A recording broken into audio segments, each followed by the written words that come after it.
Assalamualaikum warahmatullahi wabarakatuh. Alhamdulillahirabbil alamin. Assalatu wassalamu ala asrofil anbiya'i wal mursalin wa ala alihi washabbihi ajmain amma ba'du. Oke, anak-anak. Bagaimana kabarnya hari ini? Oke, jawabnya gini ya. Alhamdulillah, luar biasa. Allahu akbar. Coba ulangi lagi. Alhamdulillah, luar biasa. Allahu akbar. Bagus. Nah, sebelum masuk ke pembelajaran, kita berdoa terlebih dahulu ya, supaya pembelajaran kali ini bermanfaat dan berguna bagi kita semuanya. Coba tangannya angkat. Oke, ya bagus. Nah, bismillahirrohmanirrohim. Raditu billahi robba wa bil islami dina wa bi muhammadin nabiyya wa rasula. Rabbi jidni alma warjukni fahma. Amin ya rabbal alamin. Oke, kita absen terlebih dahulu ya. Nah, bagi laki-laki bisa acungkan tangannya terlebih dahulu lalu bilang hadir. Nah, bagi perempuan apabila ibu menyebutkan namanya, acungkan tangannya dan bilang hadiroh. Baik ya. Nah, untuk yang pertama Ahmad Fauji. Oke, hadir. Siapa ini teh? Ahsan. Oke, hadir. Balkis. Oke, hadir. Desi hadir. Dimas hadir. Gisti sakit. Sakit. Harry ya hadir. Meli hadir. Cindy hadir. Oke, anak-anak. Nah, semuanya hadir, namun ada teman kita ya, satu orang yaitu Gisti sakit. Kita doakan semoga Gisti lekas sembuh dan bisa mengikuti pembelajaran yang berikutnya ya. Semoga kita doakan ya, semoga cepat sembuh ya. Amin ya robbal alamin. Nah, oke anak-anak, kita akan membahas pembelajaran kali ini yaitu tentang bab pertama. Apa coba? Iya betul, yaitu tentang jinayat dan hikmahnya. Sebelum kita mulai membahas materi kali ini yaitu tentang jinayat, silahkan anak-anak lihat tujuan pembelajaran kali ini di atas ya, lihat. Oke, yang pertama apa? Yaitu bisa menjelaskan pengertian pembunuhan dan hikmah dan larangannya. Yang kedua yaitu membaca literatur fikih tentang pembunuhan. Yang ketiga yaitu membaca dan menerjemahkan dalil hukum pembunuhan. Yang keempat, yang terakhir yaitu menyimpulkan hukum pembunuhan dan hikmahnya. Oke, setelah kita membacakan tujuan pembelajaran kali ini, kita masuk ke pembelajaran kali ini bahwa materi kali ini adalah tentang apa tadi? Oke, tentang jinayat dan hikmahnya. Nah, di dalam jinayat dan hikmahnya ada 4 bagian. Oke, bisa dilihat. Ya, yang pertama yaitu tentang pembunuhan, yang kedua tentang kisos, yang ketiga tentang diat, yang keempat yaitu tentang kafarat atau kafarat. Nah, oke anak-anak. Nah, pada kali ini kita akan membahas tentang pembunuhan terlebih dahulu. Nah, sebelumnya anak-anak ada yang tahu gak apa itu pembunuhan atau jinayat? Apa coba? Cung. Oke, jinayat itu adalah tindak pidana. Jadi kalau jinayat dan hikmahnya itu adalah tindak pidana dan hikmahnya, ya betul. Nah, di dalam jinayat ini ibu akan memberikan gambar. Coba lihat anak-anak gambarnya di atas. Nah, silakan anak-anak melihat gambar tersebut. Oke, bisa dilihat? Oke, nah di situ ada gambar sidik jari dan apa? Dan kacamata besar. Ya, dari anak-anak ada yang tahu gak apa makna tersirat dari sidik jari dan kacamata pembesar itu? Coba, siapa yang tahu? Iya, betul, anak. Iya, Pak. Nah, bahwa pada gambar itu adalah kasus pembunuhan. Iya. Pembunuhan itu adalah melenyapkan nyawa seseorang. Itu menurut bahasa ya anak-anak. Kalau menurut istilah, pembunuhan adalah perbuatan manusia yang mengakibatkan hilangnya nyawa seseorang, baik dengan disengaja ataupun tidak disengaja, baik dengan alat yang mematikan ataupun menggunakan alat yang tidak mematikan. Bisa dilihat ya. Ya. Nah, jadi pembunuhan itu adalah perbuatan yang keji, perbuatan yang haram, perbuatan yang dilarang oleh agama kita, yaitu agama Islam. Nah, orang muslim apabila melakukan perbuatan ini dengan disengaja, itu akan berstatus apa? Hukum, ya, akan mendapatkan dosa yang sangat besar. Maka dari itu jangan sekali-kali kita melakukan perbuatan keji ini, yaitu perbuatan pembunuhan. Oke anak-anak, selanjutnya yaitu macam-macam pembunuhan. Nah, mungkin anak-anak ada yang tahu gak macam-macam pembunuhan itu apa aja? Coba. Oke, macam-macam pembunuhan itu ada 3, ya betul. Yang pertama apa? Pembunuhan disengaja. Yang kedua pembunuhan seperti disengaja. Yang ketiga pembunuhan tersalah. Nah, setelah itu kita akan membahas ketiga pengertian dari macam-macam pembunuhan. Nah, oke. Oke, yang pertama kita akan membahas pembunuhan yang disengaja atau disebut dengan al-qat'ul amdi. Nah, bisa dilihat ya anak-anak. Oke. Pembunuhan disengaja itu apa? Coba ada yang tahu gak? Oke, pembunuhan disengaja itu adalah pembunuhan yang direncanakan. Oke, jadi pembunuhan yang direncanakan dengan alat yang mematikan, baik melukai ataupun memberatkan ya. Jadi pembunuhan disengaja ini ya dilakukan oleh seseorang manusia. Tersebut itu dilakukan dengan cara disengaja, dengan cara mempunyai rencana. Jadi seseorang itu melakukan pembunuhan itu sudah ada niat ya, karena disengaja Jadi ibu ulangi bahwa pembunuhan disengaja ini dilakukan oleh seseorang manusia. Tersebut itu dilakukan dengan cara disengaja, dengan cara mempunyai rencana A. Misalkan dia mempunyai rencana A, misalkan ya, ataupun rencana B. Biasanya orang ini mempunyai maksud atau tujuan tertentu. Nah, biasanya orang yang melakukan pembunuhan ini atau pembunuhan disengaja ini mempunyai alat yang mematikan. Contohnya apa coba? Ya, betul. Yang pertama contohnya pistol, yang kedua pisau, yang ketiga pedang, dan lain-lain sebagainya. Dan masih banyak lagi ya. Nah, pembunuhan disengaja ini biasanya didasari dengan niat. Jadi udah punya niat kalau pembunuhan disengaja. Ini adalah perbuatan yang tidak baik, perbuatan yang keji. Nah, itu adalah pembunuhan disengaja. Oke, selanjutnya anak-anak bisa dilihat yaitu pembunuhan seperti disengaja. Nah, ibu ulangi bahwa pembunuhan yang kedua itu apa? Ya, betul. Jadi pembunuhan yang kedua itu adalah pembunuhan seperti disengaja atau qat'u sibhu al-amdi ya.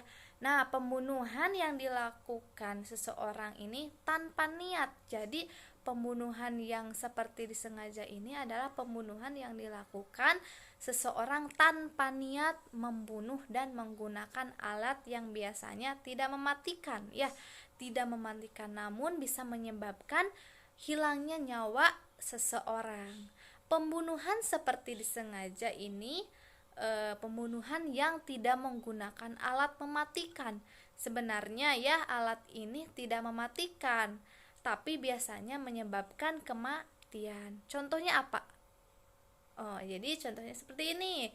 Contohnya ada seorang melakukan atau seseorang sedang bermain, dia menggunakan mainan pukul-pukulan, menggunakan sebatang kayu yang sangat kecil itu misalkan ya, tetapi mengenai kepalanya. Nah, si anak tersebut meninggal dunia. Nah, itu adalah contoh kecil dari pembunuhan seperti disengaja.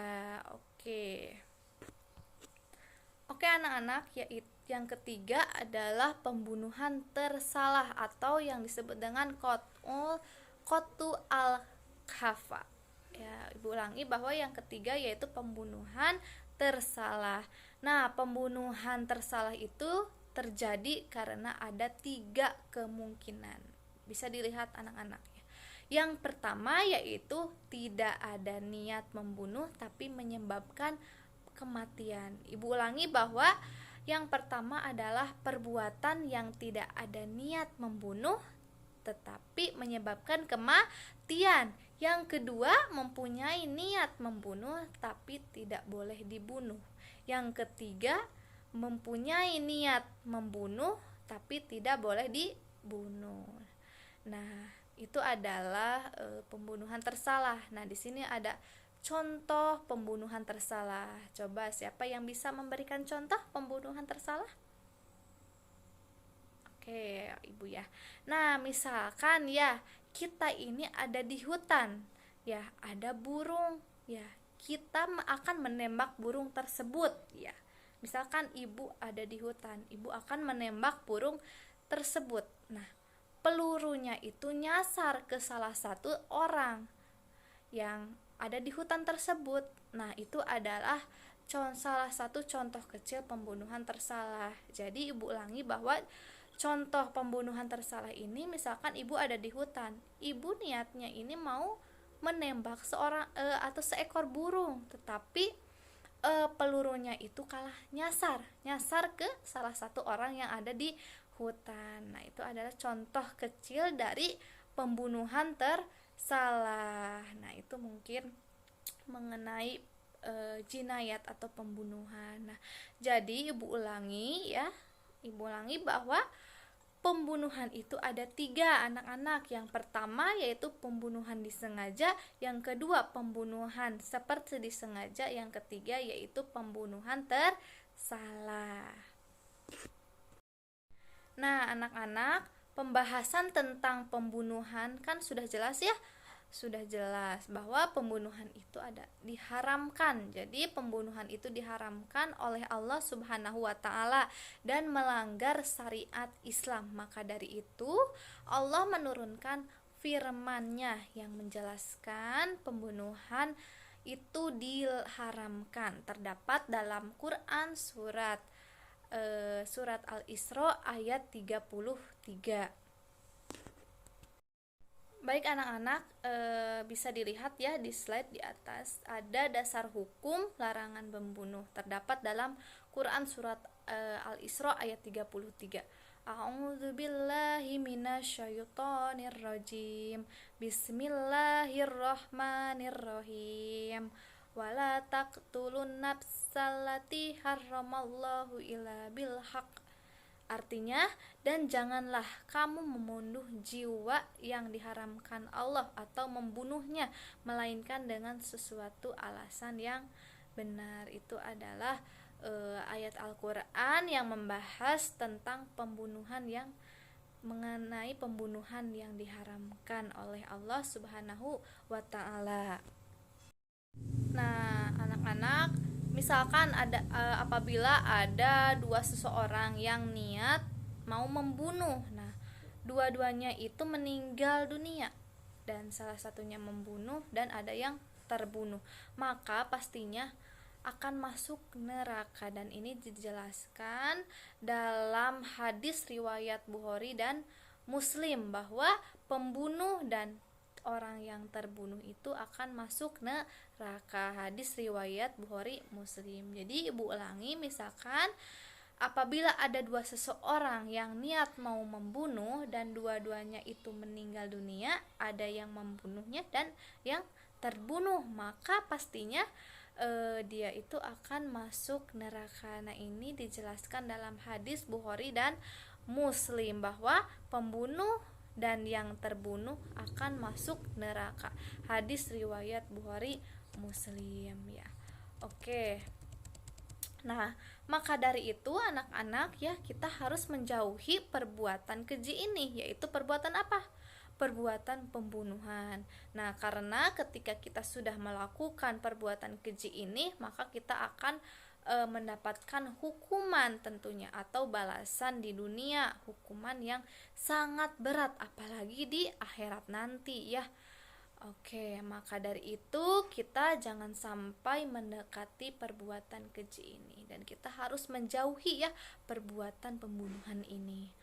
Nah, jadi ibu ulangi bahwa pembunuhan itu anak-anak ada 3. Yang pertama pembunuhan disengaja, yang kedua pembunuhan seperti disengaja, yang ketiga pembunuhan tersalah ya.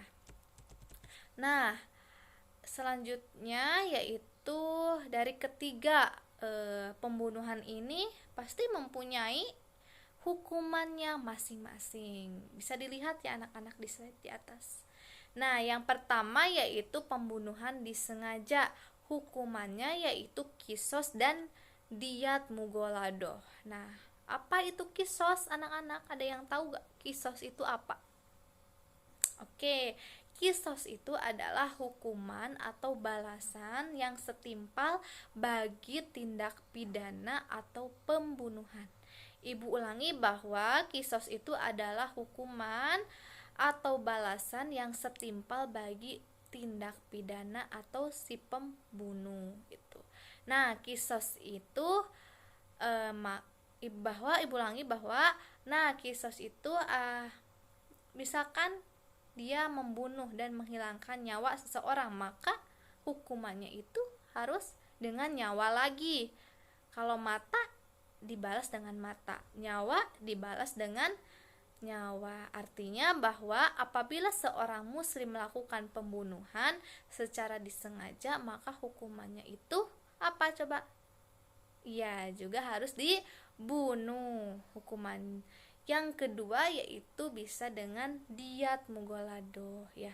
Diat mugolado adalah sejumlah harta yang diberikan kepada keluarga korban atau ahli waris dari korbannya. Jadi ibu ulangi bahwa diat mugolado adalah sejumlah harta yang diberikan kepada keluarga korban atau ahli waris dari si korban tersebut. Yang kedua yaitu pembunuhan seperti disengaja. Nah, hukumannya ini yaitu dengan diat mugolado, dengan memberikan sejumlah harta yang seperti tadi sama. Nah, yang ketiga yaitu pembunuhan tersalah. Nah, pembunuhan tersalah ini hukumannya yaitu diat mukhafafah ya. Nah, anak-anak jelas ya bahwa Allah melarang manusia untuk melakukan tindak pidana atau pembunuhan ini. Nah, jadi ibu ulangi bahwa Allah melarang seseorang melakukan tindak pidana atau pembunuhan seperti itu. Nah, oke, pembahasan selanjutnya ataupun pembahasan yang terakhir anak-anak yaitu tentang hikmah larangan membunuh. Bisa dilihat ya. Nah, yang pertama yaitu Islam menerapkan hukuman untuk memelihara kehormatan dan keselamatan. Itu yang pertama. Yang kedua, penerapan hukuman berat itu untuk dimaksudkan agar tidak melakukan kejahatan yang menyebabkan hilangnya nyawa seseorang. Jadi hikmah larangan membunuh itu ada 2.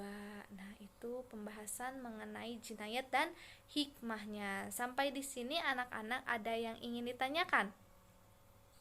Oke.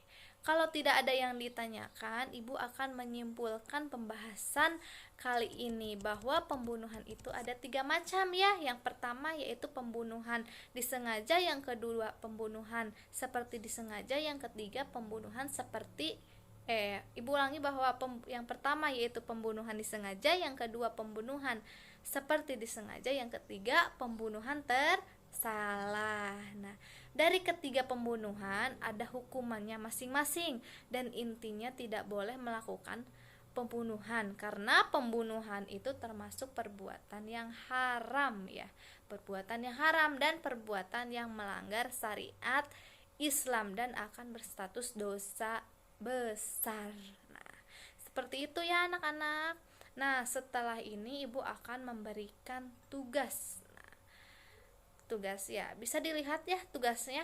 Nah, tugasnya itu adalah yang pertama, sebutkan contoh-contoh kasus yang termasuk ke dalam 3 pembunuhan. Yang kedua, kemudian setelah kalian menemukan contoh-contoh yang didapatkan, coba analisa dari ketiga jenis pembunuhan di atas. Nah, coba dan kaitkan dengan larangan dasar-dasar hukum pembunuhan.